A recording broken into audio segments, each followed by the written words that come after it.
A paz do Senhor, meu amado irmão, aluno, professor, pastor, meu amigo, você que me acompanha nas redes sociais, lição de número 4, que será ministrada no domingo, dia 26 de janeiro de 2020.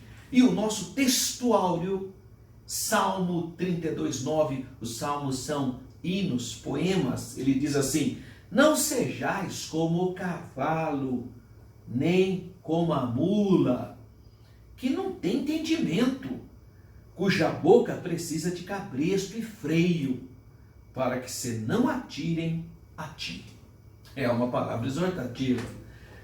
Verdade prática da nossa lição bíblica número 4, criado à imagem de Deus. O homem é um ser espiritual, racional, livre e criativo. Sua missão primordial é glorificar o Criador e mantenedor de todas as coisas. Vamos pensar um pouquinho nesse salmo? Bom, o salmo de número 32 é um salmo relativamente pequeno, né? Não é um salmo grande, né? Tem 11 versículos. Nosso textual é o 9.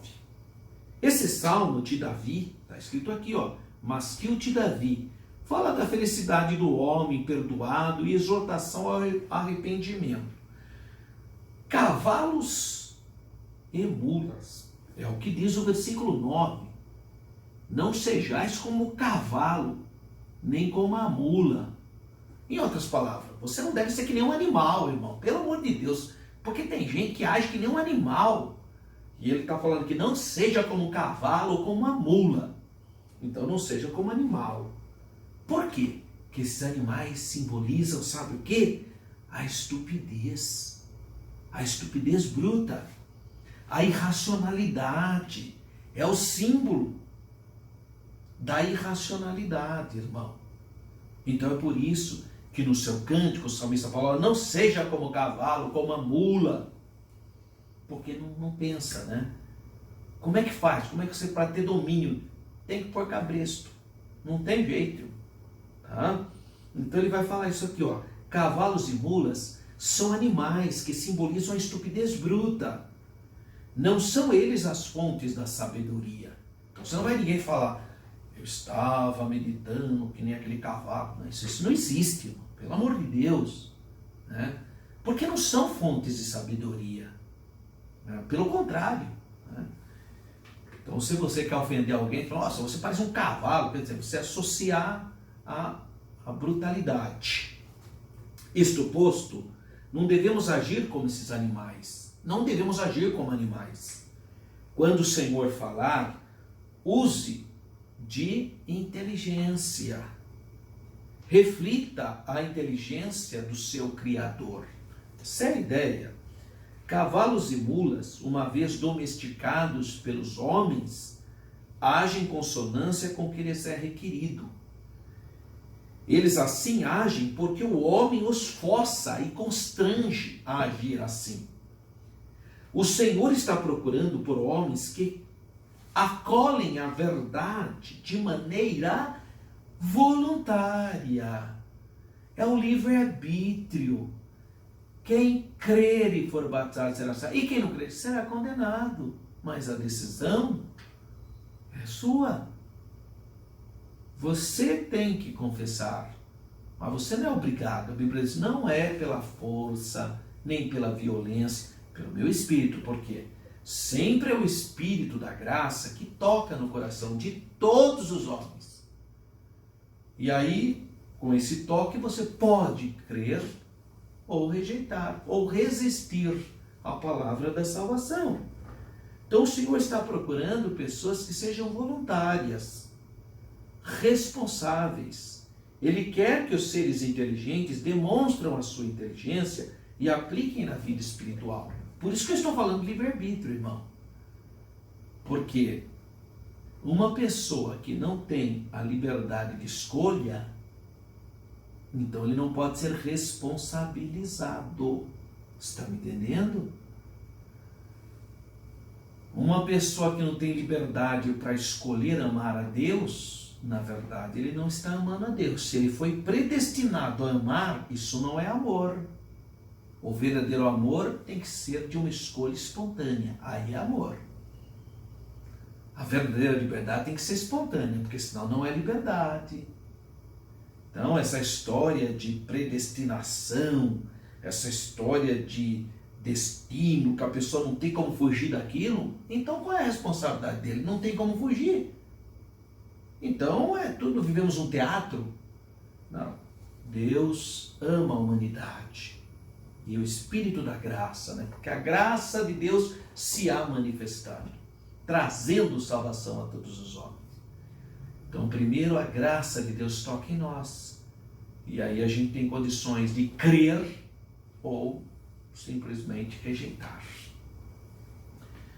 Com freios e cabrestos, esses animais, cavalos e mulas, obedecem seus donos.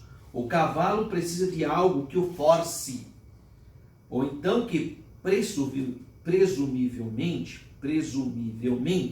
lhe dê uma direção sobre como agir.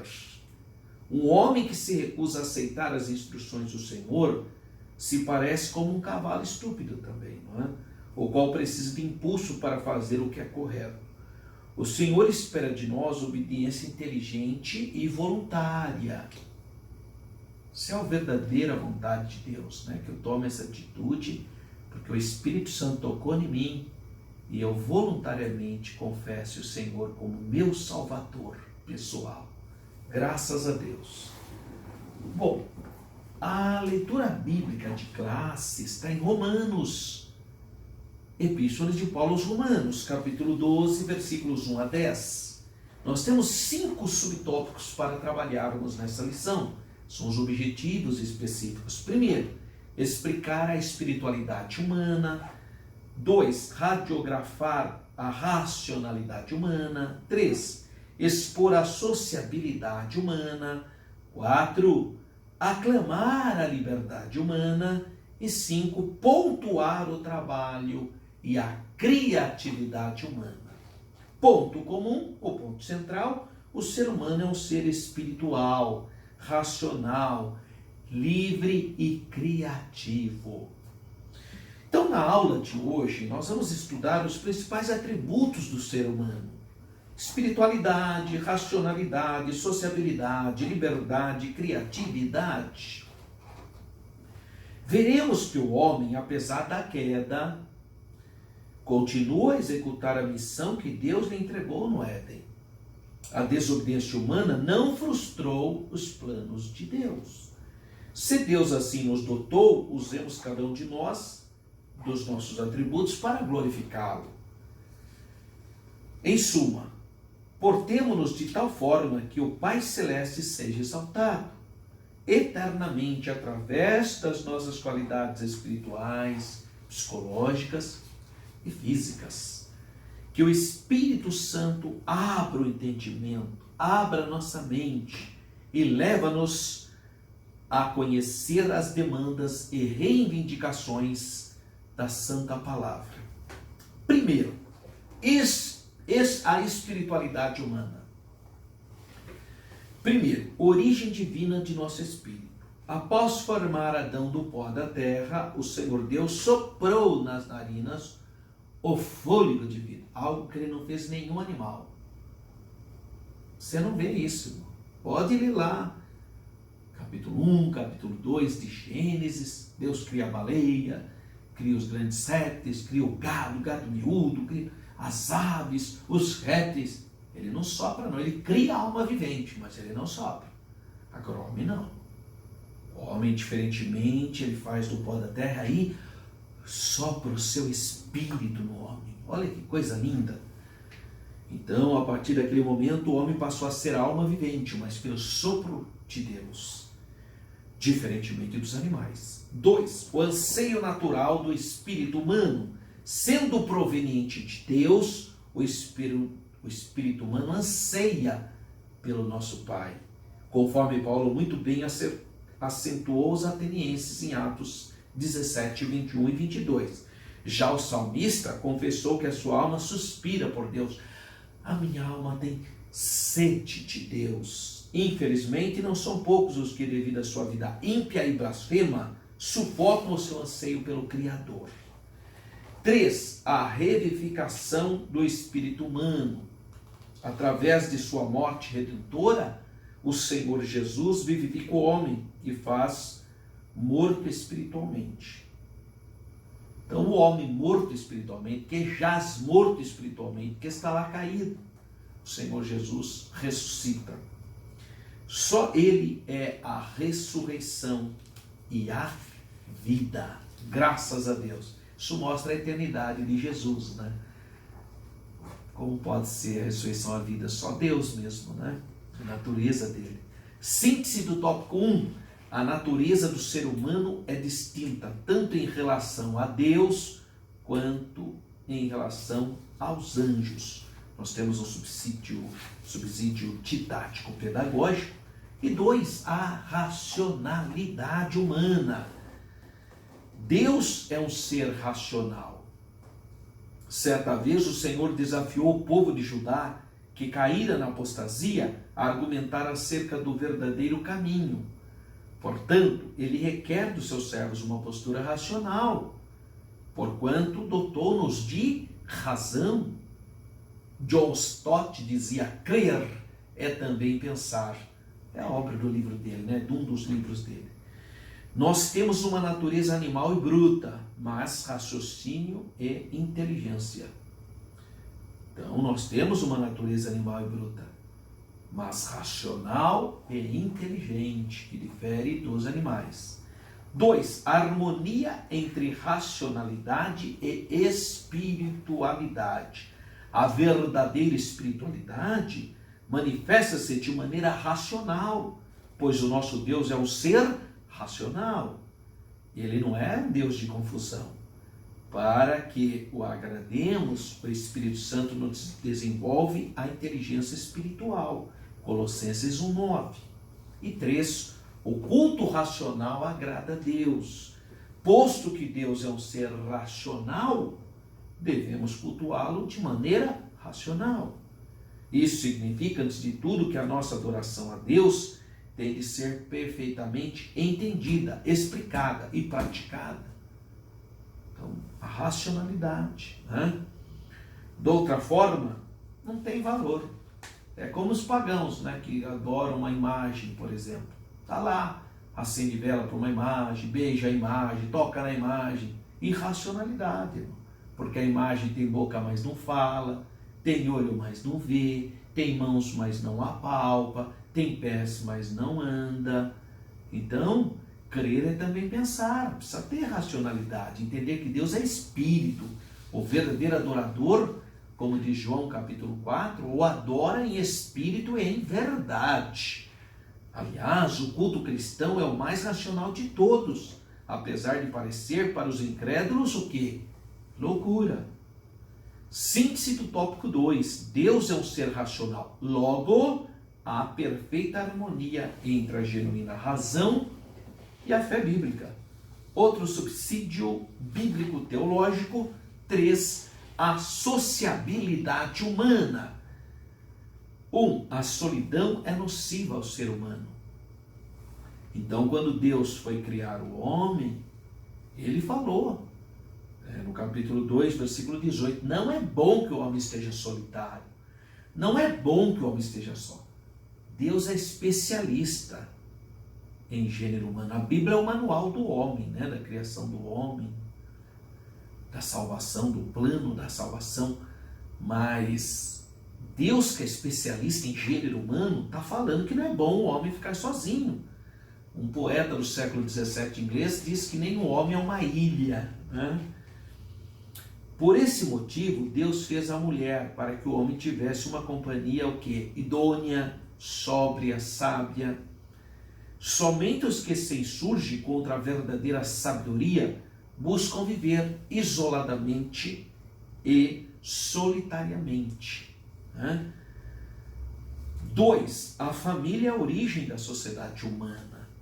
A família é mais importante que a sociedade, o mais imprescindível que o Estado, que ambos pois ambos dependem do lar doméstico.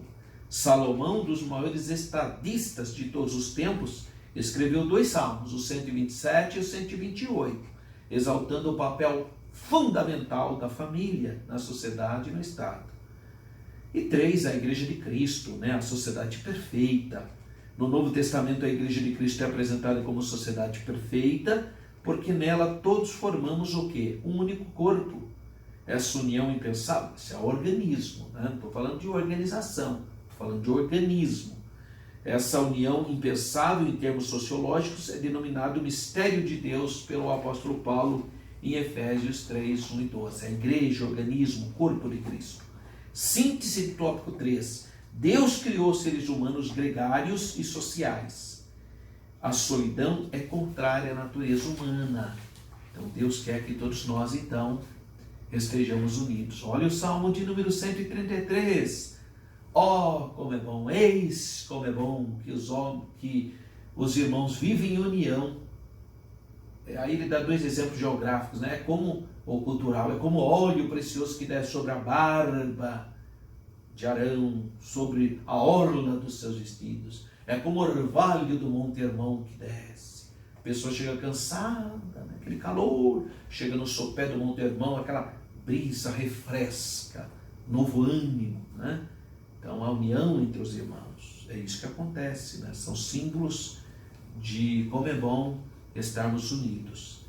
E 4, a liberdade humana. Deus concedeu-nos o livre-arbítrio para que escolhêssemos entre o bem e o mal. Ele fez isso com Adão, irmão. Se ele quisesse, ele construiu um muro ali em volta daquela árvore e ninguém ia tocar nunca. Mas ele dá liberdade para Adão, até para experimentar a sua fidelidade, Olha, não tocas nessas árvores. Pronto, obedeça. Mas o nosso pai teve essa fraqueza, E todos nós pecamos. Por isso que todos pecaram, Romanos 5, a doutrina do pecado original. 1, o livre-arbítrio. O livre-arbítrio pode ser definido como a capacidade humana de tomar livremente uma decisão. Tal atributo é observado em diversas passagens da Bíblia. Hoje há muito debate, Tem irmãos que ficam insistindo com esse negócio de calvinismo, acho que João Calvino é o bambambam. Não é bem assim. Eu acho que João Calvino foi uma boa pessoa, fez estudos profundos, mas não é um homem perfeito, como Lutero não era perfeito, são pessoas imperfeitas. Então a gente tem que olhar para as Escrituras, que é perfeita, não são os comentários dos homens, E ficar insistindo num determinismo, não dá, irmão. Não se sustenta esse determinismo. Agora, os pais da igreja, todos defenderam o livre-arbítrio, irmão. Pelo menos antes de Santo Agostinho. Depois de Santo Agostinho é que acabou tendo uma fraquezinha, talvez por influência do maniqueísmo, sei lá eu por que ele optou por isso. Mas antes, os pais da igreja criam no livre-arbítrio. Se você for um estudante sincero, não importa se você é calvinista, pode continuar sendo, você escolha o que você quiser. Mas se você é sincero, dá uma olhada na patrística. Você vai ver que os primeiros pais da igreja criam no livre-arbítrio, meu amado. Como a Bíblia diz, Aí se Calvino recuperou esse pensamento agostiniano, mas só que patrística não é Santo Agostinho. Antes dele tem um monte de pais da igreja, irmãozinho?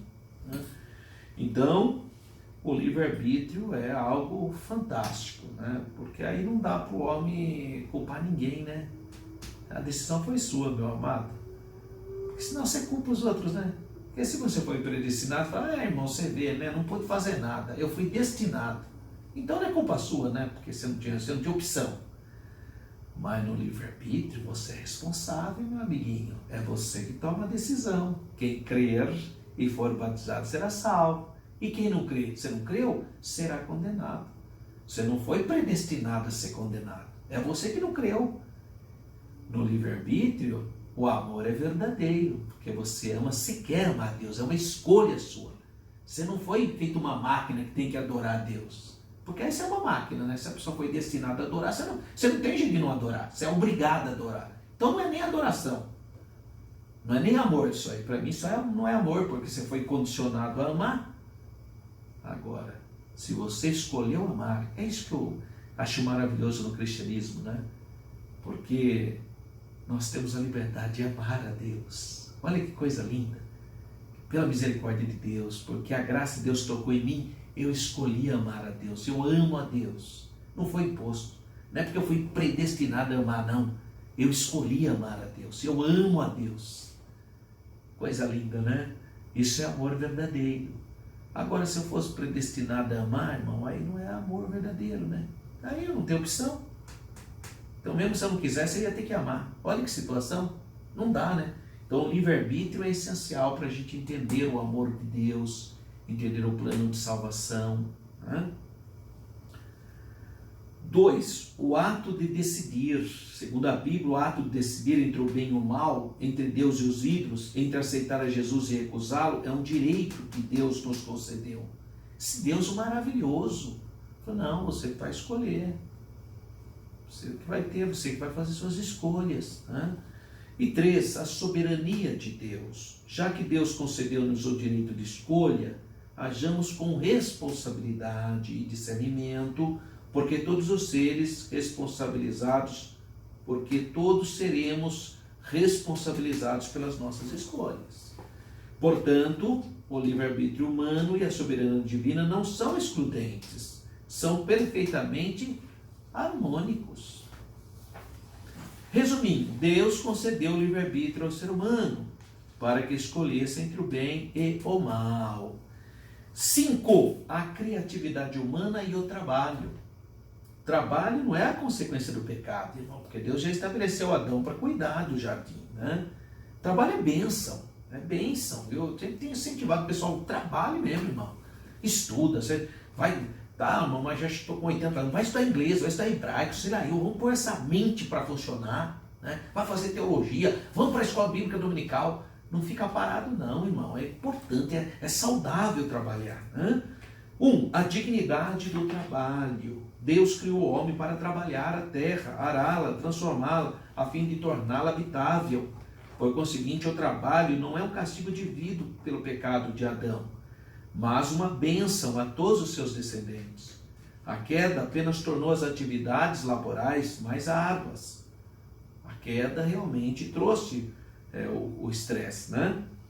2. A criatividade humana. Os descendentes de Adão, trabalhando metodicamente, desenvolveram pouco a pouco as várias técnicas. Rapidamente evoluíram. Na terceira geração já dominavam a agricultura, a pecuária, a metalurgia, a arte musical. A partir da Torre de Babel, o homem já dava mostra de ter condições de dominar todo o planeta. Meu Deus, a tecnologia de hoje, que é algo extraordinário. Eu fui fazer um curso de arqueologia na Universidade Hebraica de Jerusalém. Meu Deus do céu, é cada cientista ganhador de prêmio Nobel.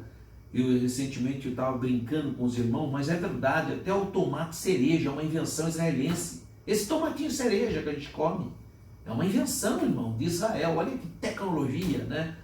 E estão inventando cada dia coisas mais extraordinárias, né? Olha que criatividade. Então, a gente precisa ter temor de Deus para não ultrapassar os limites, né, que o Senhor estabeleceu. Então, resumindo do tópico 5, através do trabalho, o ser humano transforma e preserva a terra.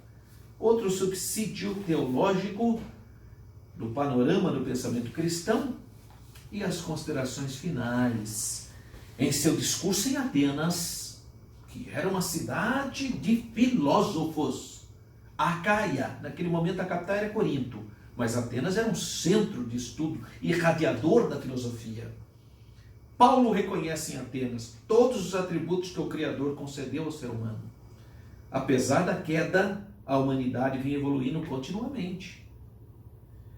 Mas, em termos espirituais, o homem regride rumo ao abismo, espiritualmente falando. Somente o Evangelho, que é poder de Deus, só o Evangelho pode mudar o indivíduo. O problema do homem é o pecado, irmão. Eu fico vendo a discussão aí de porque o capitalismo, o socialismo. Não adianta, irmão. Esses modelos do mundo têm um defeito. Sempre haverá o problema do pecado, irmão. Então não adianta você ficar perdendo tempo em querer uma sociedade perfeita, capitalista, uma sociedade socialista, essa utopia que você vê na universidade do socialismo, da esquerda. Não adianta, o problema do homem é o pecado, irmão. E Jesus veio para destruir isso, para libertar o homem do pecado. O novo nascimento é que muda isso, não é o capitalismo, não é o socialismo, não é essas ideologias do mundo, filosofias, não adianta. O que transforma o homem em uma nova criatura, no novo ser, é o poder de Deus. Crê no Senhor Jesus Cristo e será salvo tu e a tua casa. Glória a Deus. Receba o revestimento do poder do Espírito Santo. A santidade faz de você uma nova criatura, uma pessoa maravilhosa. O Senhor Jesus é o nosso Salvador pessoal. Sem Ele, a vida humana perde o sentido e o encanto. Perde. Nós que temos Cristo no coração, temos alegria, prazer de viver, de glorificar a Deus, de entender as grandezas de Deus. Que Deus continue abençoando a sua vida, que você tenha uma aula abençoadíssima. Não deixa de acessar o nosso site www.professoralberto.com.br. Compartilhe essa aula com mais pessoas, tá bom? E deixa eu fazer um convite para você. Se você tem condições econômicas e deseja conhecer Israel, fazer uma viagem abençoada de 9 dias, 16 a 24 de novembro de 2020, um verdadeiro curso teológico na Terra Santa, é bênção, meu irmão. Eu estou convidando você para fazer parte do nosso grupo, Sexta Caravana para Israel. Bênção. É a Renova Turismo que nos ajuda nessa organização. $3.290. Você pode dividir em várias vezes. Liga lá na Renova Turismo e fala que você quer fazer parte do grupo do professor Alberto. Vai ser uma alegria estarmos juntos, orarmos juntos, caminharmos juntos na terra do Senhor Jesus. Telefone 019 98372 1193 ou 19 3241 2424. Tá aí na tela. Vamos lá novamente. 019 98372 1193 19 3241 2424. Isso é uma alegria tê-lo no nosso grupo. Será a nossa sexta caravana. É bênção, irmãos, é bênção de Deus. Então, se você tem recurso, invista em você. São $3.290, tudo incluso: avião, passagem aérea, passagem terrestre, hotéis, alimentação, exceto o almoço. As demais despesas estão inclusas. $3.290, você pode fazer até em 20, 22 vezes, 10 vezes no boleto, 12 vezes no cartão. Aproveite essa oportunidade. Nós precisamos também investir em nós. Que Deus continue abençoando a sua vida. Fique na paz do Senhor.